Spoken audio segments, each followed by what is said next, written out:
найзуудууд нэг тийм хүн байдаг шүү дээ. Ингээ бүх юмыг ингэж нөгөө муудалцсан найзуудыгаа эвлэрүүлэл зохицуулаад ингээл уулзуулаад учруулаад явдаг. Тийм үүрэгтэй юм одоо мөр байхгүй юу? Та нар ч гэсэндээ ингээд хамгийн одоо ингээд сайн найз мэд байвал тэгээд доош нь ингээд меншн хийгээрэй заяа. Ингээд бичмээрээ за ингээд чи штэ яг бурмаа гэж мэгээд заяа. За, сайн нэрсгнүүд минь та нартай өнөөдөр зориулаад My Little Pony гэдэг Google-ийн киноны гол дүр болох Twilight Sparkle-ийн талаар ярьж өгнө. За, энэ Twilight Sparkle нь болохоор мэдээжийн хэрэг My Little Pony дээр гардаг гүнж нарын нэг, тэгээд Celesta гүнжийн маш үнэн шав болон түүний хамгийн дотн понинуудын нэг юм аа. За, тэгвэл эхэлцгээе. Үүнээрээ subscribe дараад лайка дараарай. За, Twilight Sparkle нь болохоор нэр нь ойлгомжтой шүү дээ, тий? Twilight Sparkle. За, тэгэнгүүт манай Twilight-ийн одоо төрсөн он сар өдөр нь бол яг тодорхойгүй. Гэхдээ насны хувьд бол ер нь одоо үзэгч бинүүд нь болохоор түүнийг өсвөр насны охин гэж баг ингэж дүгнэе. Ягаад өсвөр насны охин гэж аав вэ гэхээр хэдийнэ ер нь бол аав ээжээсээ тусдаа амьдрах нас нь болсон болохоор ер нь тийж үздэг юм байна. За, тэгвэл манай Twilight-ийн ер нь одоо гадна нүрхийн талаар ярилцъя л да. За, үс нь бол мэдээж хэрэг ийм хөх өнгийн үстэй ягаан өнгийн сортой байдаг штэ. За, өнүүд нь болохоор ягаан дуу туяатай тийм нүдтэй. Тэмдгийнх нь хувьд болохоор бөөнөрөө хүч чадлынхын талаар тустай ярилцсан. Гэхдээ түүний тэмдэг нь болохоор ийм нэг сүүлд аваад алтан гац одны ийм хэлбэртэй тэмдэгтэй байдаг. Та нар бүгдээрээ мэдчихэж байгаа штэ, тий? За, тэгвэл гэр бүлийнхэн талаар ярил л да. Түүний аавыг нь болохоор Nightlight гэдэг бол ээжийг нь болохоор Twilight Velvet гэж нэрлэдэг юм байна. Ах нь бол та нар бүгдээрээ мэдж байгаа шүү дээ, тий? Sunshine Armor гэдэг нөгөө нэг болор улсын хамгаалагч, тэгээ гүнждэн суусан ханхүү байдаг шүү дээ. За, тэгвэл бүгдээрээ Twilight-ийн зан аашийн талаар ярилцъя л да. За, Twilight мэдээж хэрэг маш ухаалаг, тэгээд нөхөрсөг, сурах дуртай, үнэн шударга, тууштай, юмыг эрэлхийлэх сонирхолтой, тий, шинэ юм заавал ч сурах сонирхолтой тийм одоомор байдаг. За, тэгвэл Twilight-ийн бас ингээд муу зан чанар байдаг. Хүнд бас сайн зан чанар байхад муу зан чанар байдаг шүү дээ. Туйлын сайн, туйлын муу гэсэн ойлголт ер нь хаанч байдаггүй. За, тэгвэл манай Twilight-ийн муу зан чанар нь юу вэ? За, Ponyville очихоос өмнө манай Twilight нэлээд жожиг байсан. Тэнгүүдээ ингээд ямар ч найзгүй заяа. Бүр хинтээш найзлахыг хүсдэггүй. Түүнтэй найзлахыг ингээд маш олон понинууд ингээд оролцсон боловч манай Twilight хинтээш найзлдаггүй, зүгээр л өөрийнхөө хийх юмыг хийгээд явж ивэл хамаагүй дээр гэж боддог байсан. Тэгээд цагийг илүү дутуу ингээд найзуудтайгаа зугаалж наргиж ингэж өнгөрөх дургу тийм жожигдуу тийм яхир одоомор байсан. Жижигэн луу идэх штеп. Та нар мэдэж байгаа штеп. Амар игдүүтэй. Тэрнээс өөр ямар ч найзгүй байсан заяа. Гэхдээ Celesta гүнж түүнийг ер нь ингээд нөхөрлөлд сурах хэвээр ингээд илүү их зүйлийг мэдэх хэвээр гэ Ponyville татсанараа Twilight найзуудтай болоод найзуудтай болж чадсанараа түүний зан ааш нь маш ихээр өөрчлөгдөж эхэлдэг штэ, сайн тал руугаа. За, тиймэрхүү байдаг. Тэгээд бас манай Twilight нь өмнө нь болохоор ингээд бусдыг хит ингэж хянаж өөрийнхөө байлгах тийм хүсэлтэй байсан. Тэгээд ямар нэгэн юм нь өөрийнхөө нь бүтэхгүй ч юм уу ингээд хөтөлбөрөөс одоо ингээд дөрмийн дагуу яг өөрийнхөө санснаар бүтэхгүй байх юм бол амар их түгшдэг, стрессдэг, бухимддаг байсан. Ер нь ингээд стрессээ талих тал дээр манай Twilight амар асуудалтай, амар түгшүүртэй амьдардаг байсан юм байна. Тийм болохоор ч ер нь бол өөр юм найзуудтай болж ингээд илүү дутуу юм хийж авахаасаа илүү өөрийнхөө ховийн юмнуудыг хийгээд явж ивэл арай илүү амар амгалан байдаг байсан юм байна л та. Түүний гэр бүлийн тухайд за Twilight мэдээж хэрэг ер нь бол хааны ордонд өссөн. Хааны ордонд өсгөөсөө өмнө тэмдэг авахаасаа өмнө сая нөгөө хийсэн шүү дээ. Ингээд гэр бүлтэйгээ хамт амьдардаг байсан. Гэр бүлтэйгээ бол маш их дотн өссөн. Одоо ингээд Sunshine Armor бол түүний ах байдаг шүү дээ. За, тэгвэл яагаад манай Twilight ингээд юу яасан бэ гэхээр ордонд амьдардаг болсон бэ гэхээр ер нь юм юу байсан, аав ээжээсээ төрөхдөө маш их юм ид шидийн хүчтэй юм ганц өөрт одоомор байсан юм байна л та. Тэгээд ингээд төрөөд яг ингээд хүч чадлын ингээд одоо нөгөө нэг шалгалт аваад сургуульд орох болсон чинь цаадах чинь нөгөө нэг бүр төсөөлж яснаас илүү бүр ингээд насандаа баймгүй амар хүчтэй одоомор байсан юм гинэ.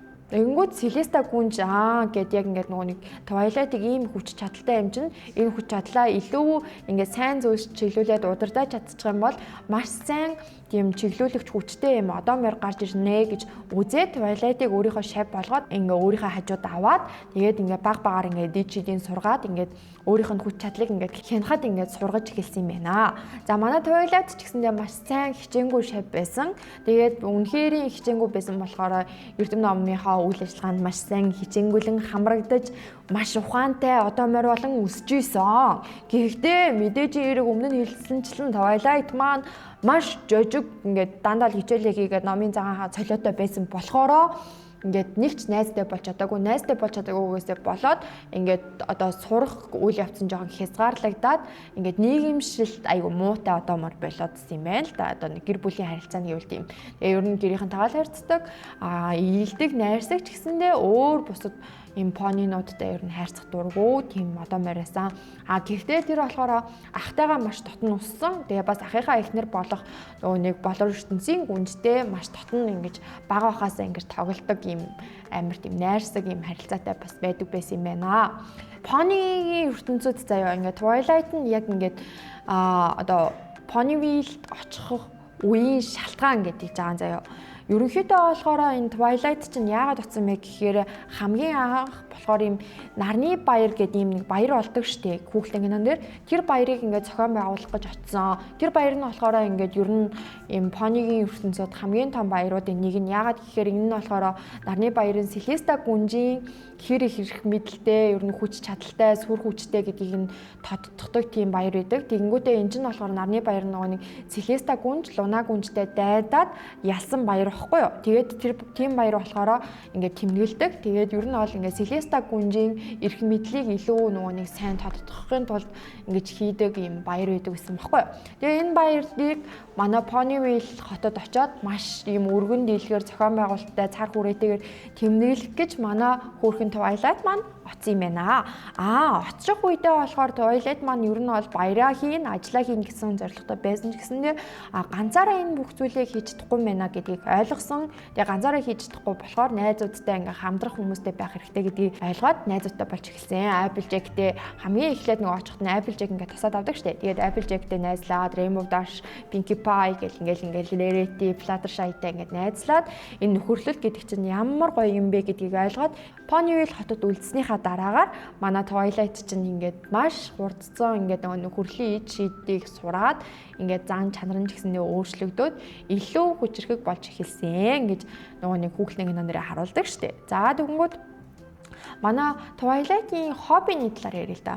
Манай Twilight болохоор ном унших их дуртай. Тэгээд ийм судалгаа хийх дуртай. Тэгээд ийм түүхэн одоо ингээ холбогдолтой ингээ Ponyville хотын түүхтэй ингээд одоо нөгөө нэг Ponyгийн үүсэл гэдэг нэг тиймэрхүү түүх юм домгууд ингээд судлах аюу дуртай. Тэгээ найз нөхдөдөө адал явдал ингээд бас ингээд эрэлхийлж ингээд нөхөрлийн ид шидийг улам ингээд өргөжүүлж бусад ингээд Ponynуудаа тий бусад ертөнцийн амьтдад ингээд түгээх юм дуртай тийм одоо мөр юм байна. Тэгээд бас ингээд дуртай амттангийн талаар ярих юм бол Applejack-ийн тарьдаг альминд маш их дуртай. Тэгээ альмиг ер нь бол байнгын иддэг заяа. Тэгээ дээр нь нэмээд хэлэхэд нөгөө нэг юу торт байдаг штеп юм. Торт нь амар дуртай заяа. Тортыг бол ингээ байнгын иддэг тийм амттанд бас айгүй их дуртай одоо мөр юм байна. Twilight Sparkle-ийн үүрэг нь яг юу вэ? За нөхөрлийн гүнжээ манай Twilight Sparkle. Гэхдээ энэ нөхөрлийн гүнж гэж мэдхээсээ өмнө бол тэмдэгнийхээ хүч чадлыг ер нь бүрэн ойлгоогүй байсан байхгүй юу? Twilight ягаад ингээд тэмдэгнийхээ учрыг бүрэн ойлгоогүй байсан бэ гэхээр Twilight-ийн тэмдэг нь юм сүүлд одын хэлбэртэй байдаг штэ. Тэр нь яг юу харуулж байгаа вэ гэхээр юм алтан гацны хэлбэртэй байдаг нь одоо бид нэр ингээд хаа нэгтээ төөрчих юм бол алтан гацсаад эрс дээр үеэсээ бидний зүг чигийг олж ингээд одоо аялагч нарыг ингээд чиглүүлдэг юм ад байсан штэ. Тэгвэл манай Twilight-ийн үүрэг нь болохоор бусдыг сайн зүйл рүү чиглүүлж ингээд нөхөрлийн үн цэнийг ямар хүчтэй гэдгийг ингээд бусад одоо моринууд болон ингээд бусад ертөнцийн амьтдад ингэж түгээх юм үүрэгтэй юм нөхөрлийн ид шидийг бусдад ингээд сайн сайхан байдаг шүү гэдгийг ойлгуулах юм үүрэгтэй одоо морь байсан баггүй. Тэгээд тэрийгээ ер нь бол ингээд My Little Pony-гийн анги болгон дээр ингээд өөрөө ойлгож эхлээд улам ухамсарлаж эхэлдэг тийм үүрэгтэй юм байна. За тэгвэл Twilight Sparkle-ийн найзуудын талаар харилцааны талаар ярилцъя. За тэгвэл энэ одоо моринууд бүгдээрээ өөр гэсэн үүрэгтэй байдаг. Угаасаа юм тус тусын үүрэгтэй байгаа шүү дээ. Rainbow Dash байна, Pinkie Pie байна, Fluttershy байна, Applejack байна. Тэгэл Twilight Sparkle байна. Ингээл ер нь бол ингээ бүгдээрээ ингээ тус тусын үүрэгтэй. За ямар үүрэгтэй гэдгийг та нар ч гэсэн мэдж байгаа. Яг хин нэгэнтэй найзалахад хамгийн байх ёстой, нин түрүүнд байх ёстой чухал зан чанаруудын тийм үүргүүд байгаа байхгүй юу? нөхөрсөг зан, эр зориг, бусдыг уучлах сэтгэл, өгөөмөр зан чанар тэгээд хөгжилтэй байдал гэл тэгэл бусдыг инрэх ингээд сэтгэл мэтгэл гэл бүгдээрээ л ингээд найзуудад нь ингээд байдаг ингээд нөхөрлөлийн элементүүд шүү дээ 6 элемент байгаа шүү дээ. Энэ 6 элементийн үүргүүд болохоор манай юунд нь байдаг. Одоо энэ 5 элемент нь болохоор манай нөгөө нэг үлдсэн модоо моринуудад байдаг бол Twilight тэднийг ингээд чиглүүлээд за ингээд найзуудаа ингэ шүү гэдэг ингээд нэг тиймэрхүү одоо чиглүүлэн ингэж өгч за чи ингэж шүү гэд найзуудууд нэг тийм хүн байдаг шүү дээ ингээд бүх юмыг ингэж нөгөө муудалцсан найзуудаагаа эвлэрүүлээл зохицуулаад ингээд уулзуулаад учруулаад явдаг тийм үүрэгтэй юм одоо морь байхгүй юу. Та нар ч гэсэндээ ингээд хамгийн одоо ингээд сайн найз байвал тэгээд доош нь ингээд меншн хийгээрэй заяа ингээд бичмээрээ за ингээд чи штэ яг бурмаа гэж мэгээд заяа. За тэнгуүтээ Twilight нь иймэрхүү байдаг бол нөгөө найзууд нь ч гэсэн иймэрхүү үүрэгтэй байдаг.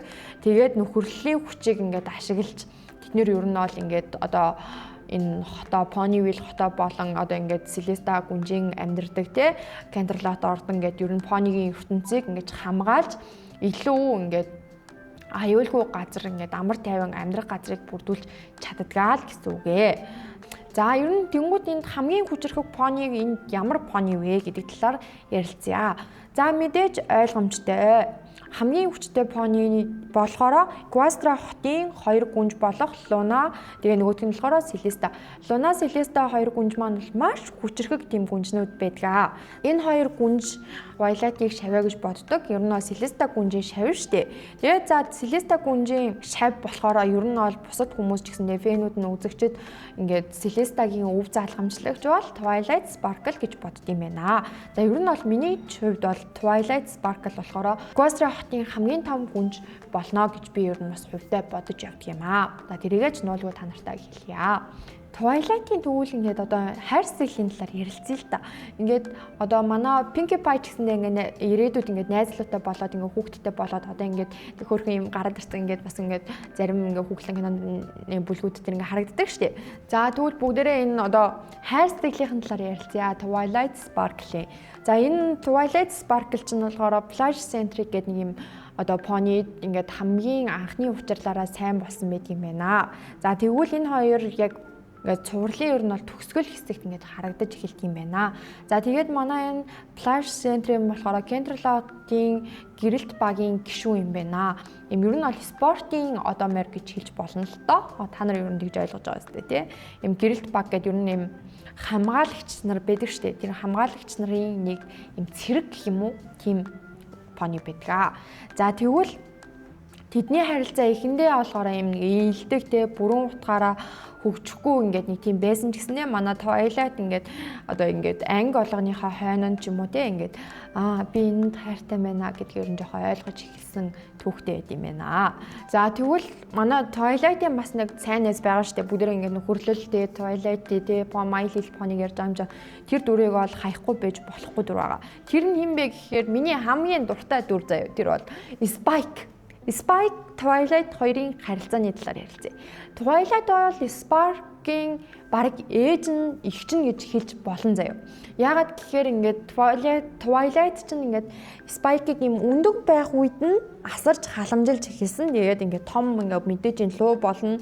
Ингээд луунууд ингээд айгуу тийм шуналтай, тийм жоохон дээрэнгүү гэж My Little Pony дээр харагддаг шүү дээ. Гэхдээ манай Spike болохоор Twilight-ийн хажууд байсан болохоор нөхөрлийн ээж чидийг сурсныхаа үр дүнд юм өөрийнхөө шунлыг дарж чадсан. Тэгээд маш эр зоригтой тийм хүчрхэг луу болоод My Little Pony-гийн хамгаалагч болж чаддаг гэхгүй юу?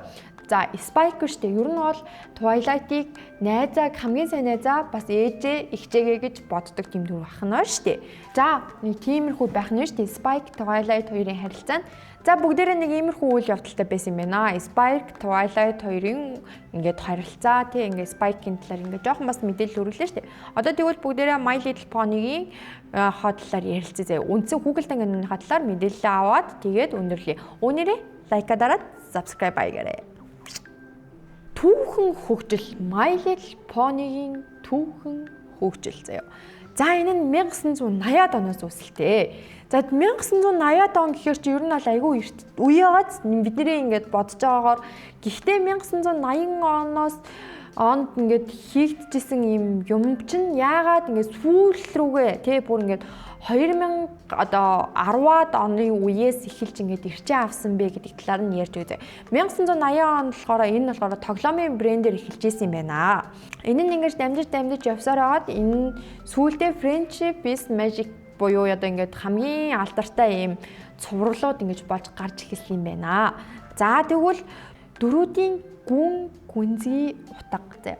Дөрүүдийн гүн гүнзгий утгын талаар ярилцъя л да. За мэдээж яриг Twilight Sparkle-аар ярьчих заяа. Угаасаа Twilight Sparkle-ыг ярьж байгаа юм чинь заяа.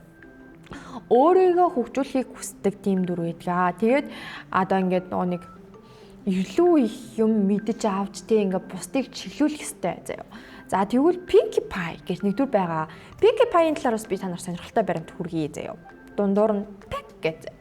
За Pinkie Pie нь болохоор ер нь бол одоо юу штэ эвэргүй, сүүлгүй им жирийн нэг пони гэж бодож байгаа байх та нар. Гэхдээ үгүй заяа. Pinkie Pie яг ингээд ярьдаг хүмүүс нь ингэж ярьдаг заяа. Өөр ертөнцийн одоомор байж магадгүй.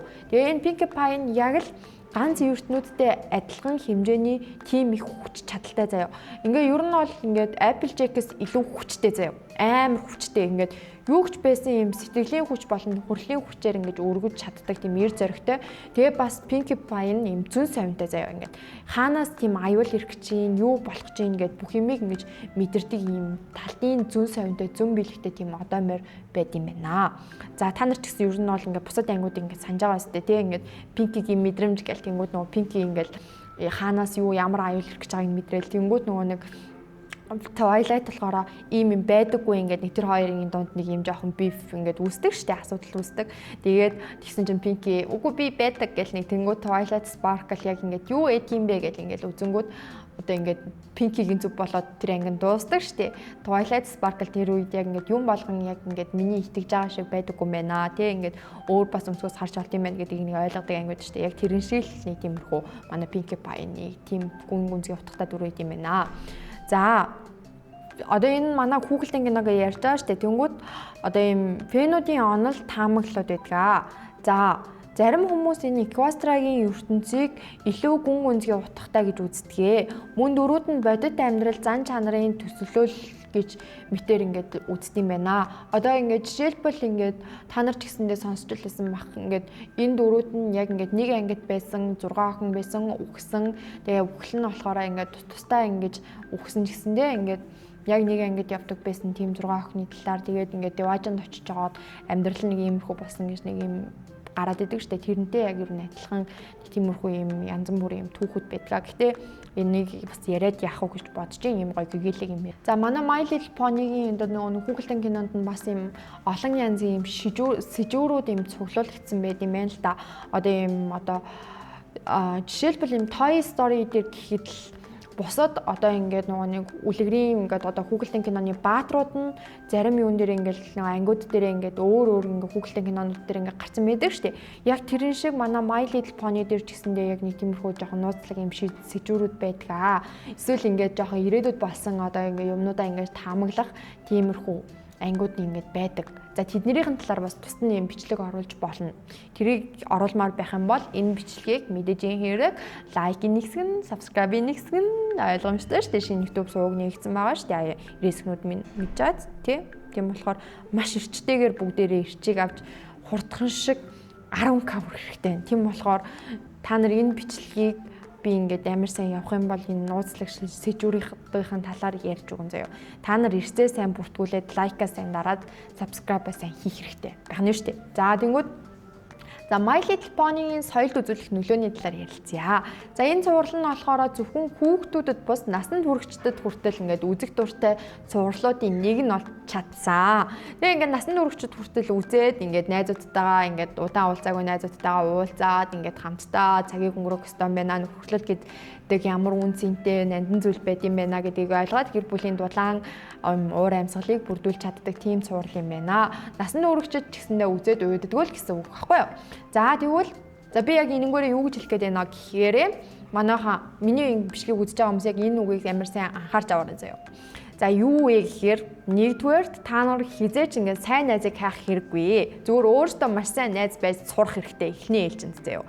Тэгээд нөхөрлөл гэдэг чинь та нарыг ингээд насан турш чинь ингээд дагж явах хамгийн хайртай сонгож авч болдог гэр бүл чинь байдаг юм шүү гэдгийг ингээд амар сайн хэлхийг хүсэж байна. За тэгээд ингээд энэ бичлэг маань дууслаа. Лайка дараад subscribe дахиад хийгээрэй гэдгийг сануулчихъя. Хайртай шүү бүгдэнд нь.